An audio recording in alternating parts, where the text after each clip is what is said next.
warahmatullahi wabarakatuh. Alhamdulillahirabbil alamin. Puji syukur atas kehadiran Allah. Salawat kepada baginda Rasulullah sallallahu alaihi wasallam. Baiklah ibu-ibu, terima kasih atas kesempatannya dan kita bertemu kembali di acara biasa kita laksanakan setiap bulannya, yaitu di P2K2. Untuk itu sebelum kita memulai acara kita, ada baiknya kita membaca doa. Baca doa dimulai. Baca doa selesai. Nah ibu-ibu, sebelumnya kita sudah di modul kelima, di sesi ke-14. Ini adalah sesi terakhir, di mana dalam sesi ini kita membahas tentang pentingnya kesejahteraan lanjut usia. Ibu-ibu sebelumnya sudah tahu belum apa itu lansia? Nah, saya rasa ibu-ibu ada yang sebagian sudah tahu apa itu lansia dan ada yang sebagian masih belum mengenal apa itu lansia. Baik, lansia itu adalah lanjut usia, di mana usia seseorang yang sudah mencapai 70 tahun ke atas. Nah, untuk sebelumnya itu kita mari mengerti dulu tentang apa itu lansia. Lansia adalah kita yang akan datang besok, Bu. Itu adalah mutlak terjadi karena siklus kehidupan manusia itu beranjak mulai dari kita bayi, kemudian kita tumbuh menjadi anak-anak, setelah itu kita menjadi anak remaja, setelah itu kita menjadi dewasa dan menjadi orang tua. Nah, lansia di sini adalah orang tua yang kita maksud, Bu. Ciri-ciri lansia itu ada beberapa, Bu. Misalnya ciri-ciri dilihat dari psikologisnya, kondisi fisiknya, dan juga kondisi spiritualnya, Bu. Di sini kita berbicara dulu tentang kondisi fisik, Bu, ya. Baik, kondisi fisik itu dimulai dari yang namanya gerak badan, Bu. Misalnya lutut atau tangan atau bahkan mata itu mulai rabun, kaki mulai sakit-sakitan, dan juga lengan itu mulai sakit-sakitan. Itu secara fisik, Ibu, ya. Kemudian secara psikologi sosialnya itu antara diri dari hubungan keluarga. Itu bisa jadi dari mental seorang lansia, itu bisa dia dari emosionalnya yang kadang naik kadang turun, seperti suka menangis sendiri, kemudian marah-marah sendiri, atau mungkin dengan gangguan-gangguan mental lainnya. Kemudian kondisi spiritualnya itu seperti rajin beribadah, Bu, ya.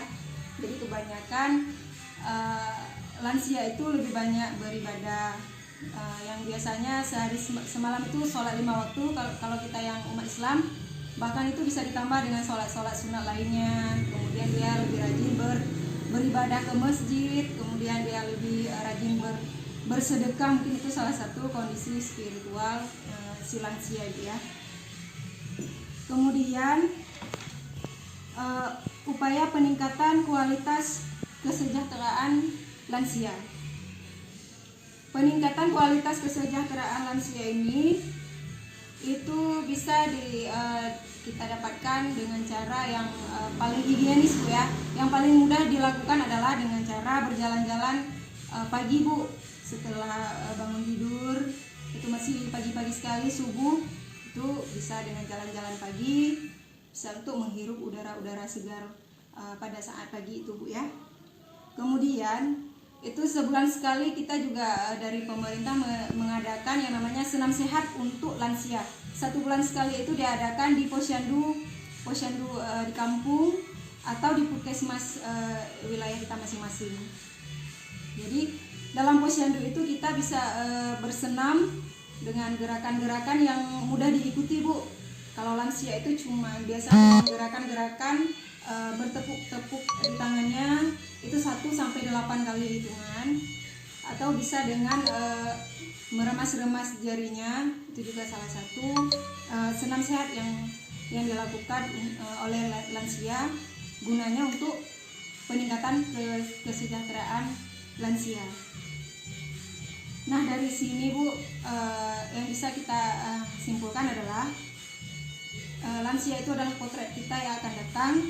Sebagai keluarga, menjaganya adalah tugas kita. Karena kenapa? Lansia itu adalah ibu kita atau ayah kita yang sudah membesarkan kita dari kita masih kecil hingga kita besar.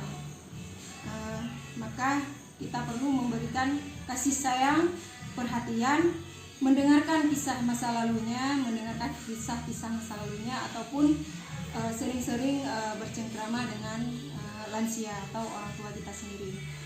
Baik, kita ice breaking seperti biasa Bu.